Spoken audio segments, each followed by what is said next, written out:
Personality development म्हणजे तुम्ही पर्सनॅलिटीमध्ये सर्वात पहिले काय बघताय तर ते म्हणजे तुमचे ड्रेस सेन्स. हो, तुम्ही नेमके कसे ड्रेस घालत आहात यावर तुमची पर्सनॅलिटी जास्त उठून दिसत असते. आता याला बिलकुल मॅटर नाही करत की तुमची तब्येत कशी आहे, तुमची उंची कशी आहे, बस तुम्हाला तुमच्या तब्येतीनुसार आणि उंचीनुसार तुमचे ड्रेस सिलेक्ट करता यायला हवे. तर बघा आता कसे करायचे आहेत. तुमच्या ड्रेसची जी कुर्ती आहे ती कुर्ती तुमच्या तब्येतीनुसार असायला हवी. जर तुमची उंची खूप जास्त लहान असेल किंवा थोडीशी मीडियममध्ये असेल तर तुम्ही कटवाली कुर्ती आणि ए लाईन कुर्ती घालायला पाहिजे. जर तुमची हाईट खूप जास्त असेल तर तुम्हाला राऊंडवाले सुद्धा ड्रेसेस घालता येतात किंवा ए लाईन ड्रेसेससुद्धा चालतात. दुसरी गोष्ट, चुनड्या पडणारी लॉंग लेगिन्सची फॅशन गेलेली आहे. कृपया करून तुम्हाला कोणी फ्रीमध्ये पण दिली तरी विकत घेऊ नका. अँकल लेंथ लेगिन्स तुम्ही घालू शकतात, पण खरं सांगायला गेलं तर प्रोफेशनल लुक तुम्हाला हवा असेल तर त्यासाठी तुम्हाला कुर्ती पॅन्ट, ज्याला सिगारेट पॅन्टसुद्धा म्हटलं जातं आहे, अशा प्रकारच्या तुम्ही त्याच्यावर पॅन्ट ज्या आहेत त्या घालू शकतायत. याचा लुक तुम्हाला खूप जास्त छान दिसतो.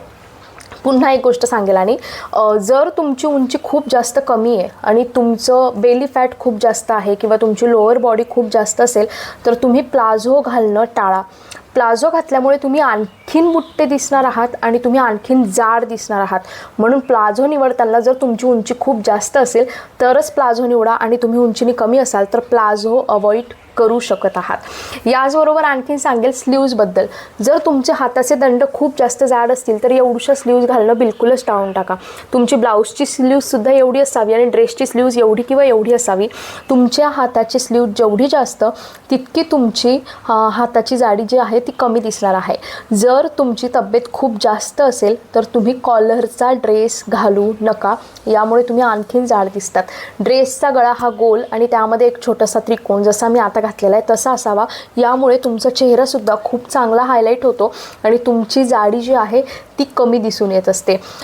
खूप जास्त फुग्यांच्या बाह्या असलेले ड्रेस नका घालू, यात तुम्ही जाड दिसतात. आता जर मी डिझाईनबद्दल बोलायला गेली तर खूप जास्त मॅटर करते, ज्यामध्ये सर्वात पहिले मला बोलायचं आहे, खूप मोठे मोठे फुलं असलेले ड्रेसेस घेऊ नका.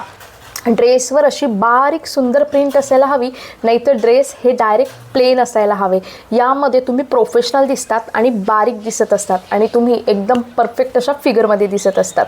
ड्रेसेसचे कलर नेहमी लक्षात ठेवा, नेव्ही ब्ल्यू आणि ग्रे कलरचे ड्रेस बिलकुल निवडू नका, कारण की हे युनिफॉर्मसाठी वापरलेले ड्रेस आहे. यांच्यावर तुम्ही किती तयारी केली तरी ती उठून दिसत नाही. नेव्ही ब्ल्यू आणि ग्रे ह्या दोनमध्ये कलरांमध्ये तुमचा रंग डाऊन दिसत असतो. तुमच्या ड्रेसेसचे रंग जितके लाईट तितके तुम्ही खूप जास्त छान दिसणार आहात आणि प्रोफेशनल दिसणार आहात आणि गोरे दिसणार आहात. म्हणून ड्रेसेसचे कलर निवडताना लाईट कलरमध्ये तुमच्या ड्रेसचा कलर असायला हवा. आणखीन खूप चांगली गोष्ट की सध्या जीन्सवर शॉर्ट टॉप घालण्याची खूप जास्त फॅशन चाललेली आहे. यामध्ये तुम्ही जर का आई असाल आणि तुमची जर का खूप जास्त जाडी असेल तर तुम्ही सर्वात जास्त करून जाड महिलांनी मॉम जीन्स म्हणून आलेले आहेत, त्या मॉम जीन्स घाला आणि त्याच्यावर शॉर्ट टॉप घाला, ते सुंदर दिसतील. नेहमी लक्षात ठेवा, टी शर्टवर जीन्स कधीच घालत नसतात. वेडेपणा आणि मूर्खपणा आहे. टी शर्टवर जीन्स घातल्यामुळे तुमचा लुक हा फक्त छपरी दिसतो, प्रोफेशनल बिलकुल दिसत नसतो. टी शर्टवर लोअर घालायचे असते ना की जीन्स, आणि जीन्सवर टॉप घालायचे असतात ना की टी शर्ट. ही चूक बऱ्याच जणी करतात. तुम्ही हा व्हिडिओ नक्की त्यांना शेअर करा जे जे ह्या चुका करत आहेत. अशाच आणखीन टिप्ससाठी माझ्या ह्या पेजला नक्की फॉलो करा. आणि हो, मी पर्सनॅलिटी डेव्हलपमेंटचे कोर्सेस घेऊन आलेली आहे. फक्त 99 रुपयाचा पर्सनॅलिटी डेव्हलपमेंट कोर्स आहे. 2 दिवसांचे कोर्स असणार आहे. यामध्ये संपूर्ण पर्सनॅलिटी कशी डेव्हलप करायची आहे याबद्दल, म्हणजे ड्रेस सेन्स, स्किन केअर, स्किनला कसे मेकअप करायचे आहेत पार्टीनुसार, ह्या सगळ्या गोष्टी तुम्हाला याच्यात शिकवल्या जाणार आहे. 2 दिवसांचा हा कोर्स असणार आहे. लाईव्ह लेक्चर आहे आणि रेकॉर्डेडसुद्धा मिळणार आहे. तुम्हाला पण ॲडमिशन घ्यायचं असेल तर मला 7755925370 या नंबरला कॉल किंवा मेसेज करा आणि मला फॉलो करायला अजिबात विसरू नका.